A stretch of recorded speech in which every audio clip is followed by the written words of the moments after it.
আগের ভিডিওতে তোমরা দেখলে যে আমাদের দাদা নিতে চলে এসেছিলো, আর তার সাথে আমরা আমাদের প্রথম যে জায়গায় যাওয়ার তার উদ্দেশ্যে রওনা দিয়ে দিয়েছিলাম। আসলে আমরা ভোর ভোর বেরিয়ে পড়েছিলাম, আর এইটা তখন সূর্য উঠছে। মানে এত সুন্দর অনুভূতি ভিডিওতে তো তোমরা দেখতেই পাচ্ছ, কিন্তু আমরা যখন চোখের সামনে দেখছি সেটা আমাদের কাছে জাস্ট অভাবনীয়। আর এই যে গাড়ির ভেতরে তখন আমরা 3 বান্ধবী একটু নিজের মুখের সামনে নিয়ে কেরামতি করে নিচ্ছিলাম আর কি। মাঝে মাঝে রেস্ট নিয়ে তারপর আবার যথারীতি গাড়ি চলতে শুরু করলো। তখনও কিন্তু আমরা পাহাড়ে ঢুকিনি, পাহাড়ে ঢুকবো তার আগের মুহূর্তটা ঠিক।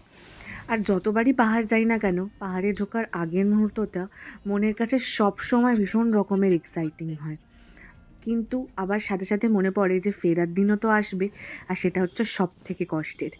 এই যে এবার শিলিগুড়ি পেরিয়ে আমরা পাহাড়ের উদ্দেশ্যে ঢুকে পড়েছি, আর ওইদিকে সূর্য, তার সাথে সুন্দর ঠান্ডা ঠান্ডা ওয়েদার, জাস্ট অনবদ্য। এই ভিডিওটা এখন আমি যখন তোমাদের সাথে শেয়ার করছি, সত্যি বলতে মনে এত কষ্ট হচ্ছে যে কি বলবো। আবার মনে হচ্ছে দৌড়ে ওখানে পালিয়ে যাই। আর এত সুন্দর দৃশ্য কার পাহাড় ছেড়ে আসতে ভালো লাগে বলো তো। যাই হোক, আমাদের গাড়ি আবার চলতে শুরু করেছে, আর আমাদের 3 বান্ধবীর যে বললাম এই প্রথম পাহাড় দর্শন, সেটা আরও এক্সাইটেড। একটা হোটেল থেকে ভিউ একদম তিস্তা নদীর পাশ দিয়ে বয়ে যাচ্ছে, খুব সুন্দর আওয়াজ আসছে। দুজন পুরী নেবো, এই জন্য দাদা পুরী নিয়ে চলে এসেছে, আর দুজন মেয়ে খাবে। যাই হোক, আমরা রাস্তায় আস্তে আস্তে প্রচণ্ড জোর খিদে পেয়ে গেছিলো, সেই জন্য আমরা একটা জায়গায় চলে গিয়েছিলাম, যেটা দেখালাম। আমি ম্যাগি অর্ডার করেছিলাম, আর তার সাথে ওরা সবাই লুচি সবজি এই সমস্ত অর্ডার করেছিল। যাই হোক, পেট পুজো সেরে আবার চলতে হবে, কারণ অনেকটা পথ বাকি। সেই জন্য গাড়ি নিয়ে আবার বেরিয়ে পড়েছিলাম। তার সাথে সুন্দর রোদ উঠে গেছে, আর ভীষণ সুন্দর লাগছে যেতে। আমাদের প্রথম গন্তব্য তোমাদেরকে বলেইছিলাম ছিল ঋষিখোলা। আমরা ঋষিখোলায় এই যে ঢুকবার মুহূর্ত, ঋষিখোলায় আমরা যে হোমস্টেটায় ছিলাম সেটা পরবর্তীকালে তোমাদের নামটা শেয়ার করছি। সেই হোমস্টেটা কিন্তু ভীষণ সুন্দর। আর এই দেখো, এই যে নদী পেরিয়ে যেতে হয়, এতবার পাহাড়ে গেছি কিন্তু এইটা কিন্তু আমাদের কাছে প্রথম এক্সপিরিয়েন্স, এই নদী পেরিয়ে গাড়ি নিয়ে হোমস্টেতে যাওয়া। যাই হোক, আমরাই ঢুকবো করছি, আর এইটা দেখে তো আমাদের মানে প্রচণ্ড এক্সাইটমেন্ট বেড়ে গেছিলো যে প্রথম হোমস্টে প্রথম জায়গা, সেটাই কিন্তু ভীষণ সুন্দর। আর সত্যি কথা বলতে ঋষিখোলা সত্যিই সুন্দর। এই যে আমরা যে হোমস্টেটায় ছিলাম বলতে বলতে, সেখানে এই ধরনের সমস্ত জিনিস ছিল, আর সেটা আমাদের হোমস্টে। আমাদের 2জন বান্ধবী ওখানে দাঁড়িয়ে আছে। হোমস্টেটার নাম হচ্ছে দ্য মাঙ্কি লজ। মাঙ্কি লজে আমরা স্টে করেছিলাম। সেখানকার মানুষদের ব্যবহার অত্যন্ত সুন্দর। যাই হোক, একটু ফ্রেশ হয়ে রেস্ট নিয়ে আবার বেরিয়ে পড়িয়েছিলাম নদীর ধারে যাব বলে। নদীর ধারে গিয়ে বসে থাকা ছাড়া পাহাড়ে আর কোনো কাজই নেই। যথারীতি ভীষণ আনন্দ করেছি, সেখানে গিয়ে অনেকটা সময় কাটিয়েছি। আবার দুপুর না গড়াতেই প্রচণ্ড জোর খিদে পেয়ে গেছিলো।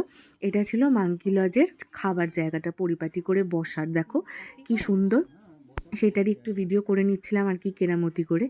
যাই হোক, প্রত্যেকটা হোমস্টেরই দুপুরে যেমন খাবার দাবার থাকে, ভাত, একটা সবজি, একটা ডাল, আচার আর ডিমের কারি, সেরকমই আমাদেরও ছিল। আর কাঁচা পেঁয়াজ আর লঙ্কা ছিল সাথে। এই ভাত বেড়ে নিচ্ছিলাম আর কি, আর খাওয়া দাওয়া। রানীকে নিয়ে সবচেয়ে অ্যাক্টিভ মেম্বার আমাদের মধ্যে। এখানে এসে এমন ঘুমিয়েছি, সন্ধে হয়ে গেছে প্রায়। চার পকোড়া দিয়ে গেছে আমাদেরকে। Hello, ready? আমরা এখন আছি ঋষিখোলায়, এটা মাঙ্কি হোমস্টে, তাই তো? Monkey homestay. এখন সন্ধে হয়েছে, চা পকোড়া খেয়েছি আমরা। একটু এখানে জায়গাটা অনেকটা বড়ই আছে, একটু হাঁটাচলা করছি। এরা চারদিকে নদীর আওয়াজ আসছে। আর এই যে এরা দুজন এক্ষুনি বলছে নদীতে চান করতে যাবে, কিন্তু বললাম না, এখন যাস না, সুইচ নিয়ে এসেছে। এখন না, আরো 1.5-2 ঘন্টা, রাত্রি 12টার সময় যাস, তাহলে ঠিক আছে। রাত্রি 12টার সময় আরো গামছা পরে নামবে ঠিক করেছে। এই যে এই ছেলেটা, আমার তো সুইমিং প্রতিযোগিতা আছে কাল পরশু, আমাকে এখানে আবার 3বার চান করে দিয়েছি, এক্ষুনি ঝাঁপ দেবে। 3বার চান করা হয়ে গেছে। একটা বড় কাতলা মাছ ধরলাম নদী থেকে। এখানে বলেছি যে কাতলা মাছে ভালো করে ভাজা আর কালিয়া করে দিতে। ঠিক আছে, কালকে দেখি কি মাছ ধরা যায়। মানে এই লেভেলের ঢপ আর হজম করা, মানে আমরা সবাই বমি করেছি, একমাত্র এই মেয়েটি একবারও বমি করে। মানে আমাদের মধ্যে এনাকে মেডেল দেওয়া হবে যে সুস্থভাবে আছে। ওর মুখ দিয়ে রেনবো বেরিয়েছে। আমরা প্রো খিলাড়ি। ও হেঁটেই বলছে দাদা আর কতক্ষণ। কি হয় না দেখতে। আর পেছনে যেটা আছে এইটা আমাদের হোমস্টে। হ্যাঁ, আমরা আছি ওপরের দুটো জায়গায়, দুটো আছে। Monkey lodge.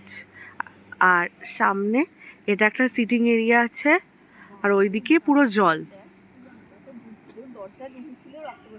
যাই হোক, সন্ধেবেলা হয়ে গিয়েছিল, আমরা আবার একটু চা খাবো বলে সেখানে দাদাদেরকে বলতে গিয়েছিলাম যে আমরা চা খাবো, সেখানেই চলে গিয়েছিলাম। এটা আমাদের রাত্রিরে খাবার দাবার, রুটি আর চিকেন, সবজি ছিল কিন্তু আমরা নিইনি। শুক্রবার বল। আমাদের সকাল হয়ে গেছে, হ্যাঁ। ছিলাম একটু নিচে করে এখন একটু হাঁটতে বেরিয়েছি। এই যে চলে গেল ক্যাসপার।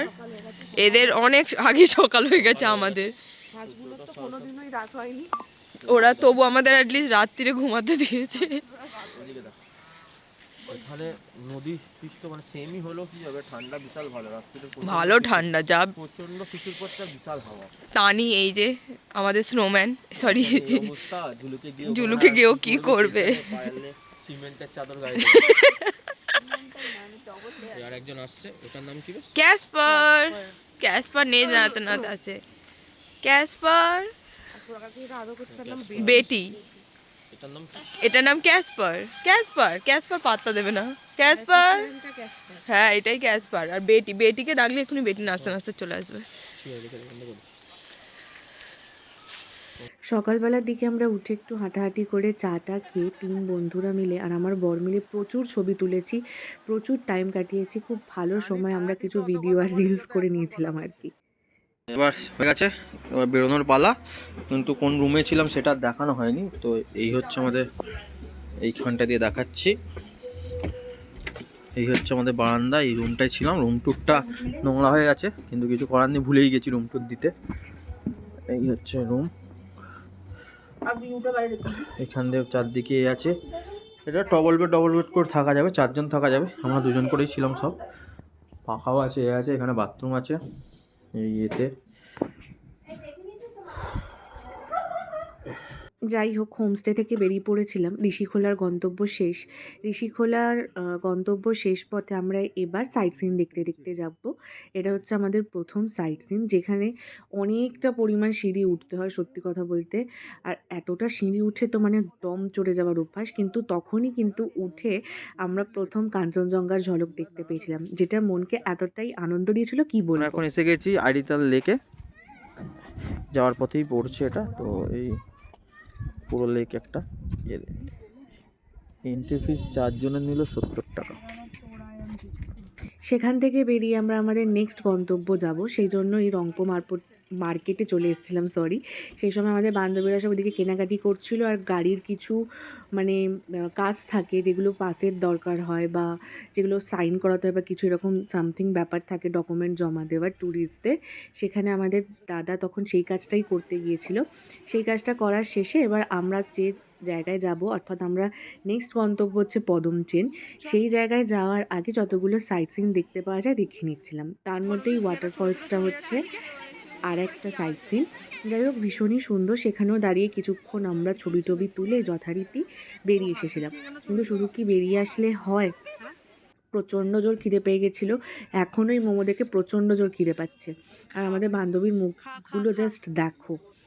যাই হোক, সুন্দর সুন্দর মোমো খেয়ার পেটে খিদে নিয়ে এবার চলে এসেছি সুন্দর পদমচেনে দাদারই হোমস্টে ছিল, যে দাদা আমাদেরকে নিয়ে যাচ্ছিলো ঘুরতে আর কি। পদমচেনের থেকে জাস্ট ভিউটা দেখো, মানে তখন প্রায় বিকেল হতে যাচ্ছে, মানে অসাধারণ ভিউ, অসাধারণ। এটা আমাদের রুম ছিল যথারীতি, 2টো রুম নেওয়া হয়েছিল। রুমগুলো ভীষণই বড়, নিট অ্যান্ড ক্লিন, আর ভীষণ সুন্দর, আর বাইরের ভিউ। তো আজকের ভিডিওটা এইটুকুই থাক, আবার পরে দেখা হবে, টাটা।